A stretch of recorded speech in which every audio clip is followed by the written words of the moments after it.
So roughly a week has passed since your loss. By now, you've had a bunch of people solicit work from you, public adjusters and contractors alike.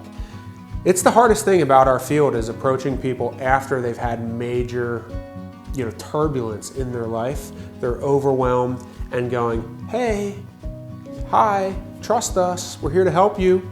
Unfortunately, there are bad public adjusters and there are good ones. There's also bad contractors. So we're going to talk a lot about what you should consider before you sign a contract. One of the things that you should consider with contractors is if they're a restoration specialist, a lot of them do a great job, but be aware that you're going to lose control of the situation and their name is going to be on your check. They're going to negotiate for you up until what they're legally allowed to do. Because they're not licensed by the insurance department, legally a contractor cannot represent you. It's actually called the unauthorized practice of public adjusting. Most insurance companies allow this to happen, and again, there's contractors that do a good job doing this. However, when there becomes a stalemate in the negotiation, the insurance company will say, hey, contractor, you're not a licensed public adjuster, we don't need to talk to you. What you have to remember when you sign with a contractor is that you are losing a little bit of control. Their name will be on the check, and you don't have the advocate there that's as strong as needs to be. If you have a coverage issue where your damage is near the limit of your policy, you need to be aware that contractors work for profit. They don't work for your interest. Restoration work is called cost plus in the insurance world. It's cost, which is retail, plus 10 and 10, which is 10% profit and 10% overhead, which would be in like general contracting fee.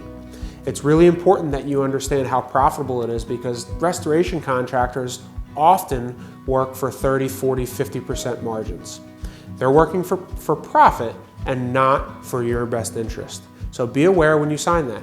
In addition, with a public adjuster, make sure that you're doing your research. Ask for references, look at reviews, get a good feeling of who they are.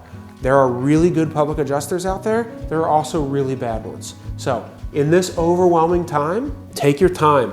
Make sure that you choose the right path for you and your family. What we would advocate for people to do is stay in control of the money. Don't let a contractor be in control of your money. Either you do it yourself or you have a public adjuster do it for you. Obviously, we recommend a public adjuster. And when you have a settlement, and you know what the repair and the scope of repair should be, interview 3 separate contractors. We like to have people interview contractors that are not in the restoration space because they're used to regular pricing. We don't want to interview contractors that all they do is restoration work because they're going to want that really profitable work. So keep your interests protected and work towards the best settlement you can, and then interview contractors. Again, if you want to talk about this at all, you can comment below, reach us through the website, schedule an appointment, or call the number in the video description. We're here to help.